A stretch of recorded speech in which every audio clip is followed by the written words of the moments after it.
Hello दोस्तों, स्वागत है आपका अपने YouTube चैनल DDC लाइव में। मैं प्रभात त्रिपाठी आप सभी का स्वागत करता हूं। दोस्तों, जैसा कि आप देख रहे हैं, आज जो है हम मेंसुरेशन का टॉपिक आपके लिए लेकर आए हैं। और इस मेंसुरेशन टॉपिक में आप देखेंगे कि बहुत ही ग्राउंड लेवल के क्वेश्चन से शुरुआत करते हुए और कॉम्पिटिटिव एग्ज़ाम जो आजकल जो टफेस्ट एग्ज़ाम एसएससी और कैट के होते हैं उस लेवल तक के क्वेश्चन हम इसमें करने वाले हैं। लेकिन शुरुआत जो इसकी होगी वो बेसिक से होगी, जो क्लास 3rd 4th के बच्चे पढ़ते हैं, क्लास 7th 8 के बच्चे पढ़ते हैं, उनके क्वेश्चन से शुरुआत करेंगे हम लोग। और धीरे धीरे हम इसका लेवल बढ़ाते जाएंगे और एक समय आप देखेंगे कि आप जो भी मेंसुरेशन के टफेस्ट से टफेस्ट क्वेश्चन हो सकते हैं उसका भी सॉल्यूशन आप देने में सक्षम हो जाएंगे। तो आइए शुरुआत करते हैं मेंसुरेशन। जैसा कि आप देख रहे हो, बच्चा के साथ अब पप्पा भी, यानी कि जो ग्राउंड लेवल के क्वेश्चन हैं उसके साथ साथ हम लोग हाई लेवल के क्वेश्चन भी करने वाले हैं। यहाँ पे आप देख रहे हैं, जैसा कि यहाँ पे हम लोग क्या क्या इंक्लूड कर रहे हैं, मेंसुरेशन 6, 7, 8, 9, 10 इनके क्वेश्चन जो बेसिक लेवल के, जो आपको समझना चाहिए, जो एनसीईआरटी के क्वेश्चन होते हैं उनको लगाना जरूरी होता है, तो उनके क्वेश्चन का हम लोग यहाँ डिस्कशन करेंगे। इसके साथ साथ जो PYQ क्वेश्चन होते हैं कैट के, एसएससी के, रेलवे के, एसआई और पुलिस के, और आजकल जो टीचिंग के एग्जाम हो रहे हैं उनमें भी ऐसे क्वेश्चन यहाँ से पूछे जा रहे हैं। तो उन क्वेश्चनों का भी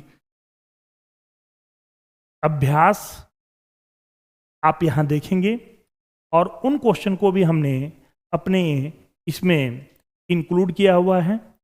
आइए शुरू करते हैं आज का मेंसुरेशन टॉपिक। जैसा कि आपको दिख रहा है, हम शुरुआत कर रहे हैं स्क्वायर से। क्या होता है स्क्वायर? तो जैसा कि आपने पढ़ा होगा कि स्क्वायर क्या होता है, एक 4 साइडेड पॉलीगन होता है जिसमें सारे साइड्स इक्वल होते हैं और प्रत्येक एंगल जो होता है वो 90 डिग्री का होता है। ये आपने ऑलरेडी पढ़ा हुआ है।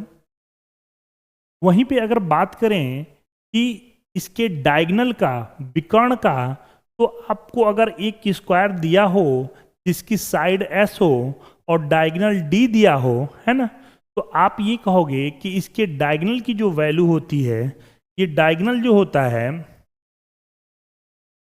√2 इंटू साइड होता है। √2 इंटू क्या होता है? साइड होता है। पैरामीटर की बात करें अगर, तो आपको जैसा कि आपने पढ़ा होगा, पैरामीटर क्या होता है, किसी भी फिगर की बाउंड्री होती है ना। तो फिगर की बाउंड्री यानी कि ये अगर एक स्क्वायर है तो इसकी बाउंड्री क्या होगी? S, S, S और S। अगर ये साइड इसके हैं, यानी कि पैरामीटर जो आप कहेंगे S, S, S और S, इनको ऐड करने पे आएगा, जैसा कि यहाँ पे लिखा हुआ है 4S। यानी किसी भी स्क्वायर का पैरामीटर 4 इंटू साइड होता है। उम्मीद है क्लियर होगा ये बात। आगे बढ़ें, अगर एरिया ऑफ द स्क्वायर की बात करें तो ये भी आपने पढ़ रखा है, किसी भी स्क्वायर का एरिया साइड इंटू साइड होता है या फिर साइड का स्क्वायर होता है, जैसा कि यहाँ पे आपके लिए लिखा हुआ है। क्लियर है? वहीं अगर बात करें कि अगर डायगोनल आपको दिया गया है और डायगोनल का डायरेक्ट यूज करके आपको एरिया निकालना हो, आपने पढ़ा होगा एरिया बराबर डायगोनल का स्क्वायर अपान में 2 होता है। इसके साथ साथ अगर आपको पैरामीटर गिवन हो, इट मीन्स स्क्वायर का बाउंड्री अगर आपको गिवन हो और आपसे फिर एरिया पूछा जाए, तो आप एरिया कहते हो P स्क्वायर अपान में 16, P स्क्वायर अपान में 16। क्या ये बात आपको समझ में आ रही है? ये बेसिक बातें हैं, आपने सीखा होगा, लेकिन फिर भी अगर गलती से कुछ चीज़ स्किप कर गई हो तो उसके लिए ये सारी चीज़ें हमने लिखे हैं।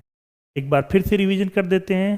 Diagonal √2 into side, parameter 4 into side, area side into side या साइड का स्क्वायर, यदि डायगोनल दिए हों तो एरिया होगा डायगोनल का स्क्वायर अपान में 2, और यदि पैरामीटर दिया हो तो एरिया क्या होगा पी स्क्वायर अपान में 16 होगा। क्या ये बात समझ में आ गई आपको? बात समझ में आनी चाहिए। अगर कोई दिक्कत हो तो आप पूछ सकते हैं, ठीक है।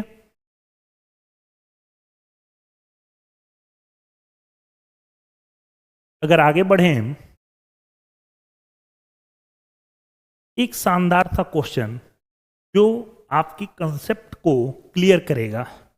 लिख रहा है if the length of the diagonal AC of A square ABC is 5.2। कोई भी एक स्क्वायर है और इस स्क्वायर का डायगोनल जो है AC लिख रहा है कितना है 5.2 है। आपसे पूछा जा रहा है इसका एरिया क्या होगा। अभी आपने फार्मूला पढ़ा था एरिया बराबर डी स्क्वायर अपान में 2 होता है। एरिया बराबर डी स्क्वायर अपान में क्या होता है 2 होता है। अगर आप बात करें डी की वैल्यू यहाँ क्या लिखी हुई है 5.2 मल्टीप्लाई बाई 5.2 डिवाइडेड बाई क्या होगा 2। अगर 2 से आप डिवाइड कर दें तो ये 26 दूना क्या होता है 52, और 26 का अगर इसमें मल्टीप्लाई कर दें ये वैल्यू आ कितनी 13.52। अगर ये डेटा सेंटीमीटर में है तो सेंटीमीटर स्क्वायर। जैसा कि आप देख रहे हैं ऑप्शन में B is the right answer. Formula based question था। आई होप आपको समझ में आ गया होगा। आइए आगे बढ़ते हैं। एक और क्वेश्चन है किसी वर्ग की विकर्ण की लंबाई a है, निम्न में से कौन सा वर्ग के क्षेत्रफल का प्रतिनिधित्व करता है। इट मीन्स साइड आपका स्क्वायर का a है और आपको एरिया बताना है। सॉरी, विकर्ण यानी कि डायगोनल की लंबाई है ना, डायगोनल आपका क्या है a है और आपको एरिया बताना है। तो एरिया के लिए अभी आपने फार्मूला पढ़ा क्या होता है डायगोनल का स्क्वायर अपान में 2। यहाँ डायगोनल की वैल्यू क्या है a है, it means a square upon में 2। समझ में आ रही है बात? आइए नेक्स्ट क्वेश्चन पे बढ़ें। अगर तो नेक्स्ट क्वेश्चन है the breadth of a rectangular hall is 3/4 of its length. कह रहा है कि ब्रेथ जो है 3/4 है किसका लेंथ का। अगर आगे बढ़ें if the area of the floor is 768 square metre लिखा हुआ कर रहा है, then the difference between the length and breadth. आपको बताना है लेंथ और ब्रेथ का डिफरेंस क्या होगा। ठीक है दोस्तों, तो आप जैसा कि मालूम है आपको, अगर यहाँ पे आप देखो तो आप ये कहोगे कि एरिया जो होता है वो क्या होता है लेंथ इंटू ब्रेथ होता है, और ये वैल्यू 768 लिखी हुई है। अगर आप लेंथ को लेंथ रखो और ब्रेथ की जगह पे 3/4 लेंथ लिख दो तो ये क्या हो जाएगा 768 हो जाएगा। क्लियर है? अब आप देखो अगर आप सिंप्लीफाई करना चाहो है ना, तो अगर आप इसे काटो देखो कितना आ रहा है 3 2 जा 6, 3 5 जा 15 और 3 6 जा 18। और इधर देखो तो L का L में मल्टीप्लाई करें तो ये क्या हो जाएगा L स्क्वायर अपान में 4 इक्वल टू 250। जैसा कि आपको मालूम है कि 256 16 में क्या होता है 256 होता है। इट मीन्स अगर इस दोनों तरफ स्क्वायर रूट लिख लें L/2 की वैल्यू क्या हो जाएगी 16 हो जाएगी, या L की वैल्यू आप कहोगे 16 दूना के 32, कितना हो जाएगा 32। बात समझ में आ रही है आपको? बात समझ में आ गई। आप इसे ही लिखेंगे L बराबर 32, तो B की वैल्यू क्या हो जाएगी, तो B बराबर आप लिखोगे 3/4 इंटू 32। आप कहोगे 4 से 4 8 जा 32, 8 3 जा 24। आपसे क्वेश्चन क्या पूछा गया है, डिफरेंस पूछा गया है। तो 32 में से अगर 24 आप घटा दो, 32 से अगर 24 घटाते हो तो क्या आता है, आप कहोगे 8 आता है, यानी इस क्वेश्चन का आंसर क्या होगा, 8 होगा। बात समझ में आ रही है? बड़ा ही बेसिक सवाल है, समझने का अगर प्रयास करेंगे तो थोड़ी भी आपको तकलीफ नहीं होगी। क्लियर है? आइए नेक्स्ट क्वेश्चन की तरफ बढ़ते हैं। Find the length of largest rod that can be placed in the room 16 metre long, 12 metre broad and 10 whole 2/3। ये जो लिखा हुआ है 10 होल 2/3 मीटर हाई है। तो ये एक क्यूबाइड का क्वेश्चन है, और क्यूबाइड में आपने पढ़ा होगा कि किसी भी क्यूबाइड में जो सबसे बड़ा रॉड रखा जाएगा उसकी लंबाई जो होगी लेंथ, ब्रेथ और हाइट पे डिपेंडेंट होगी। उस रॉड का लेंथ क्या होगा, तो आप कहोगे रूट में L² plus B² plus H²। I hope ये आपने पढ़ा होगा। ठीक है, कुछ नहीं करना बेटा, बस आपको वैल्यू रख देनी है। लेंथ की वैल्यू अगर आप देखो तो 16 का स्क्वायर, ब्रेथ की वैल्यू देखो तो 12 का स्क्वायर, और h की वैल्यू अगर देखें तो 3 10 जा 30 और 2 32/3 का होल स्क्वायर। ठीक है, अगर आगे बढ़ाएं तो 16 का स्क्वायर क्या होता है 256, 12 का स्क्वायर 144, 32 का स्क्वायर 1024 और 3 का स्क्वायर 9, और टोटल का ले लेंगे कितना, स्क्वायर रूट। क्लियर है? अब आपने पढ़ा क्या है ये आपको मालूम है। इन दोनों को ऐड करेंगे 2 1 356 और 44 कितना होता है 4। ये टोटल मिलकर 400 होंगे। 400 ये टोटल वैल्यू कितनी होगी 400 में 9 का मल्टीप्लाई करें तो 9 4 36 और 1000 46 आ जाएगा 46 24 डिवाइडेड बाई 9। ठीक है, अगर आपने थोड़ा सा स्क्वायर रूट सीखा हो तो आप कहोगे इसका जो स्क्वायर रूट होता है 68 होता है, और 9 का स्क्वायर रूट क्या होता है 3 होता है। अगर आप डिवाइड करो तो 3 2 जा 6, 3 2 जा 6, 28/3 होगा। क्या आपको ये बातें समझ में आ रही हैं? अगर समझ में आ रही हैं, यही आपका क्या हो जाएगा, आंसर हो जाएगा। क्लियर है दोस्तों? आइए एक और क्वेश्चन देखते हैं।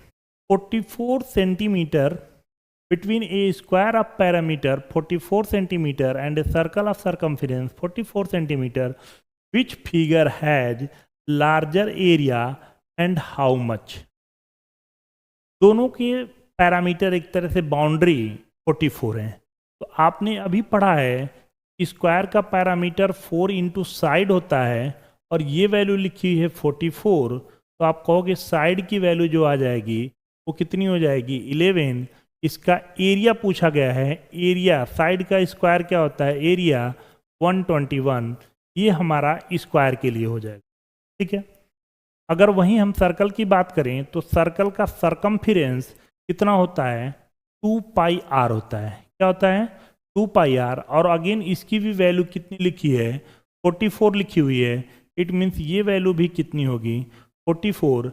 अगर आप सिंप्लीफाई करो तो 2 है, पाई की वैल्यू 22/7 है, इंटू r इक्वल टू 44। आप कहेंगे बाय दूना 44 से 44 कैंसिल, r की वैल्यू अगेन कितनी आई है 7 आई है। एरिया की बात करें तो सर्कल का एरिया क्या होता है πr², पाई की वैल्यू 22/7, r की वैल्यू 7 आपने निकाला है तो 7 इंटू 7, 7 से 7 कैंसिल, 22 से कितना होता है 154 सेंटीमीटर स्क्वायर। ये जो आया है इतना स्क्वायर। तो आप देख सकते हो सरकमफेरेंस यदि बराबर हैं तो एरिया किसका ज़्यादा आया है सर्कल का आया है। इट मीन्स इसमें सर्कल का एरिया सबसे ज़्यादा होगा। और कितना ज़्यादा होगा, तो अगर 4 से 1 को घटाएं तो 3, और 5 से 2 को घटाएं तो अगेन 3, यानी इस सर्कल होगा और आंसर कितना होगा, कितना ज़्यादा 33 सेंटीमीटर। उम्मीद है ये बातें समझ में आई होंगी। ठीक है, तो आइए अब नेक्स्ट वीडियो में मिलते हैं आपसे शाम को 7 बजे।